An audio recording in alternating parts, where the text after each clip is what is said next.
Assalamualaikum warahmatullahi wabarakatuh. Halo anak-anak, selamat pagi. Semoga kalian hari ini masih tetap sehat dan semangat, agar kalian masih bisa belajar dan bermain seperti biasanya. Anak-anakku semua, hari ini kalian akan mengikuti pembelajaran jarak jauh tematik tema 1, subtema 2 melalui video pembelajaran yang Pak Guru buat. Tema 1 yaitu indahnya kebersamaan, subtema 2 kebersamaan dalam keberagaman. Untuk lebih maksimal lagi, selama kalian memperhatikan dan menyimak video pembelajaran dari Pak Guru, coba sembari kalian buka buku LKS kalian tema 1 dan subtema 2, sehingga nanti bisa menyimak lebih baik lagi. Ini adalah profil Bapak Ibu guru kalian ya. Kita doakan semoga beliau semua selalu mendapatkan tercurahkan senantiasa mendapatkan kesehatan serta panjang umur, agar selalu bisa memberikan ilmunya, menularkan ilmu-ilmu beliau kepada kalian semua.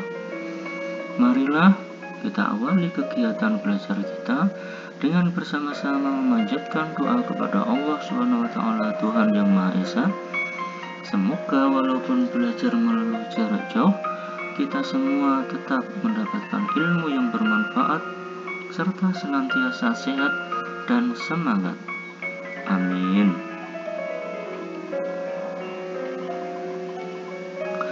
Untuk muatan pelajaran yang pertama kalian pelajari yaitu PPKN, mengenai pentingnya kerjasama. Manusia disebut sebagai makhluk homo homini lupus, yaitu manusia sosial yang saling membutuhkan. Dalam sehari-hari, manusia hidup berdampingan dengan sesama sehingga terjadi kerjasama. Nah, yang dimaksud di sini adalah siapapun kita, berada dimanapun kita, maka kita masih tetap disebut sebagai manusia sosial. Ya, sebab apa? Sebab dimanapun kita berada, pasti akan berdampingan, pasti akan bertemu, berinteraksi dengan sesama kita, yaitu sesama manusia. Nah, disitulah akan terjadi suatu hubungan atau interaksi satu sama lain yang sama-sama saling membutuhkan. Tidak mungkin setiap kita tidak membutuhkan orang lain, pasti akan membutuhkan. Nah, sekarang manfaat dari adanya kerjasama antara lain: 1. Mempererat ikatan persatuan, 2. Menumbuhkan semangat persatuan, 3. Pekerjaan lebih terasa ringan dan cepat selesai, terakhir mendorong individu untuk bisa bekerja lebih baik lagi. Nah, sekarang kira-kira kerjasama yang kalian ketahui itu ada berapa? Ada 3. Yang pertama dari rumah dulu, yaitu kerjasama di lingkungan rumah. Nah, di sini ada gambar setiap anggota keluarga saling bekerja sama untuk membersihkan lingkungan rumah. Berikutnya yaitu lingkungan masyarakat. Nah, jadi setiap anggota masyarakat, semua tetangga-tetangga kita saling bekerja sama, bekerja bakti membersihkan lingkungan masyarakat, lingkungan yang ada di sekitar rumah. Kemudian yang ketiga yaitu lingkungan sekolah. Pada gambar ini semua anak-anak kelas, warga kelas saling bahu-membahu membersihkan kelas. Berikutnya yaitu muatan pelajaran bahasa Indonesia mengenai gagasan pokok dan gagasan pendukung. Nah, di sini Pak Udin langsung memberikan sebuah contoh mengenai gagasan pokok ataupun gagasan mendukung dari sebuah paragraf. Ngayah, tradisi gotong royong di Bali. Bali merupakan salah satu daerah di Indonesia yang memiliki banyak sekali keindahan alam yang luar biasa. Nah, selain keindahan alam, masyarakat Bali juga sangat menjunjung kebudayaannya. Tradisi dan adat istiadat masih dilestarikan sampai sekarang. Salah satunya adalah tradisi gotong royong yang disebut dengan ngayah. Gotong royong sudah menjadi tradisi masyarakat Indonesia sejak zaman dulu. Namun, masing-masing masyarakat memiliki tradisi gotong royongnya sendiri. Begitu juga masyarakat Bali yang memiliki tradisi menyumbang, yaitu ngayah. Menyumbang di sini bukan hanya memberi uang ataupun materi, tapi juga jasa. Nah, dari paragraf-paragraf ini akan kita temukan mana yang termasuk gagasan pokok, mana yang termasuk gagasan pendukung. Nah, gagasan pokok pada paragraf 1 ini adalah cari terlebih dahulu kalimat-kalimat yang ada pada paragraf ini yang termasuk kalimat yang bersifat umum. Kalimat yang bersifat umum itu artinya kalimat yang masih masih belum detail. Ketika kalimat itu bisa dijabarkan, bisa didetailkan, maka kalimat itu disebut kalimat pokok. Nah, di sini kita temukan gagasan pokok yaitu pada kalimat pertama. Bali merupakan salah satu daerah di Indonesia yang memiliki banyak sekali keindahan alam yang luar biasa. Nah, ada kata-kata banyak sekali. Ini artinya masih bersifat umum. Ya, banyak sekali itu ketika dia dijabarkan, dijelaskan lebih detail, nah maka dia disebut kalimat umum. Dari kalimat umum ini maka kita sebut atau kita gunakan sebagai jawaban, yaitu gagasan pokok. Bali merupakan salah satu daerah di Indonesia yang memiliki banyak sekali keindahan alam yang luar biasa. Ini ya. Kemudian gagasan pendukungnya apa? Kalau sudah mendapatkan gagasan pokok, maka semua kalimat yang ada pada paragraf tersebut, kecuali kalimat gagasan pokok, maka disebut sebagai gagasan pendukung. Mulai dari kalimat kedua sampai kalimat terakhir, ini gagasan mendukung, yaitu ini contohnya. Nah, sekarang masuk pada paragraf kedua. Apa gagasan pokoknya? Yaitu gotong royong sudah menjadi tradisi masyarakat Indonesia sejak zaman dulu. Nah, di sini kata-kata yang bersifat umum adalah masyarakat Indonesia, sebab setelah itu dia bisa dijabarkan secara detail satu persatu. Apa contohnya? Dijabarkan pada Bali, ya, khusus mengenai tradisi pada Bali. Ini contoh. Sehingga kita temukan bahwa gagasan pokok pada paragraf kedua yaitu pada kalimat pertama lagi. Gotong royong sudah menjadi tradisi masyarakat Indonesia sejak zaman dahulu. Nah, kemudian dijabarkan pada kalimat-kalimat berikutnya. Namun masing-masing masyarakat memiliki tradisi gotong royong sendiri. Jadi kesimpulannya, gagasan pokok itu hanya terdiri dari satu kalimat saja. Sedangkan gagasan pendukung itu dia ada pada banyak kali kalimat. Berikutnya yaitu muatan pelajaran IPA bagian-bagian telinga. Nah, di sini seperti yang sudah kalian pelajari bahwa telinga itu terbagi menjadi dua kelompok, yaitu telinga luar, ya, mulai dari luar sini daun telinga sampai dengan liang. Kemudian telinga tengah. Nah, telinga tengah adalah ini bagiannya, telinga dalam, telinga yang sudah masuk pada bagian paling dalam dari kepala. Nah, sekarang telinga bagian luar diantaranya yaitu daun telinga. Ini adalah daun telinga, kuping, ya. Daun telinga itu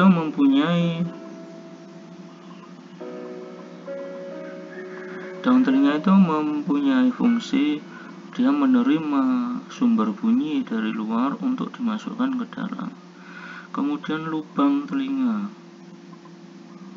ya, lubang telinga itu ini artinya dia pintu masuknya sumber bunyi. Kemudian liang telinga adalah jalan, ya, termasuk jalan masuknya sumber bunyi untuk diteruskan ke bagian telinga tengah.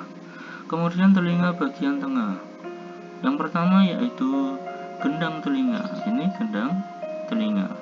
Yang kedua tulang-tulang pendengaran, ini tulang-tulang pendengaran, termasuk diantaranya yaitu, ya, contoh fungsinya, ya, untuk telinga, gendang telinga fungsinya menerima getaran bunyi dari luar. Ketika diterima gendang telinga ini akan bergetar. Kemudian tulang-tulang telinga ini berfungsi untuk menghantarkan getaran yang sudah terjadi tadi untuk masuk ke ruang dalam. Kemudian yang terakhir yaitu saluran Eustachius, ya. Saluran Eustachius ini adalah saluran yang menghubungkan telinga tengah untuk masuk ke dalam telinga dalam. Kemudian telinga bagian dalam, apa saja bagiannya, yaitu 3 saluran setengah lingkaran.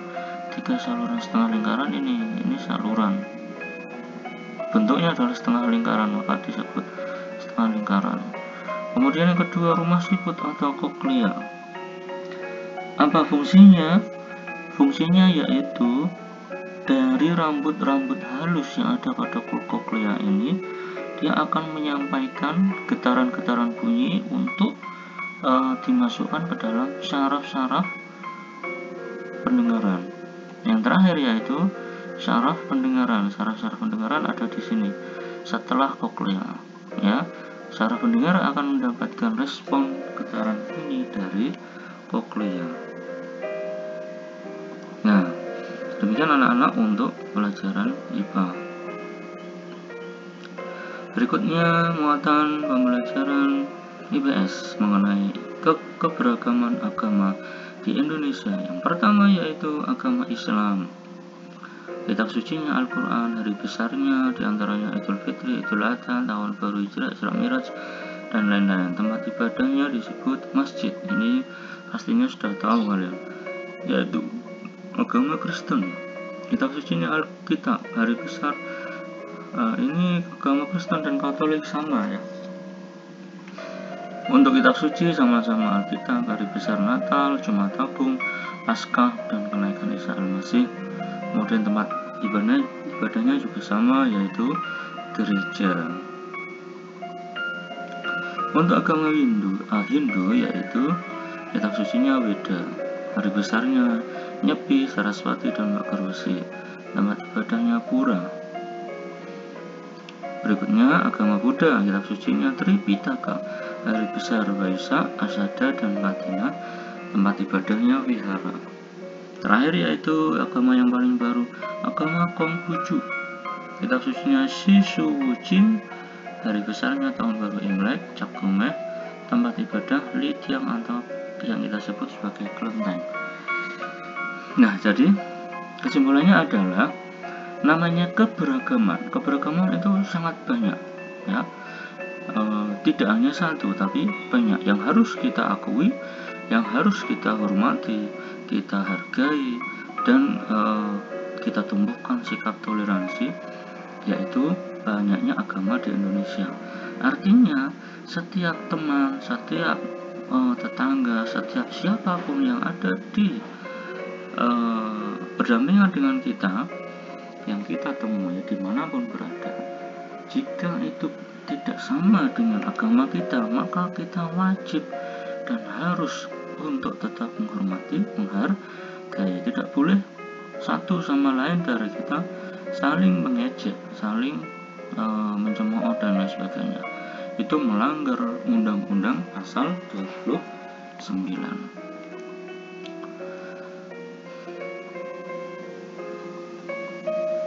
Berikutnya yaitu terakhir muatan pelajaran SPDB mengenai pola tari. Apa itu pola tari? Pola tari merupakan garis-garis lantai yang dilalui para penari saat bergerak. Fungsinya adalah membentuk komposisi dan kekompakan para penari yang memperindah konsep tari. Pola lantai terbagi menjadi dua kelompok, yaitu lurus dan melengkung. Dari dua kelompok tersebut terbagi menjadi beberapa pola. Bentuk pola, ada 4 bentuk pola yang kita kenal, yaitu pertama pola lantai vertikal. Ini termasuk lurus, bentuknya seperti ini. Pola lantai horizontal juga termasuk lurus, yaitu dia memanjang dari kanan ke kiri. Kalau vertikal dari depan ke belakang. Kemudian pola lantai diagonal, ini termasuk lurus juga. Dia kadang membentuk huruf X dan membentuk huruf V. Artinya para penari ini bentuknya ada bagian yang menyudut ke kanan maupun menyudut ke kiri. Terakhir yaitu pola lantai melengkung, bisa berbentuk setengah lingkaran, bisa berbentuk satu lingkaran penuh. Nah, demikian anak-anak pembelajaran pada hari ini.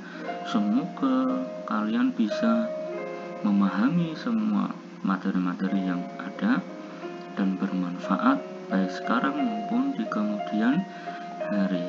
Nah, ini pesan dari saya, dari Pak Guru. Belajarlah dengan giat. Sesungguhnya masa depan kalian ditentukan dari seberapa besar niat dan itikad yang kuat. Baiklah, demikian akhirul kalam. Assalamualaikum warahmatullahi wabarakatuh.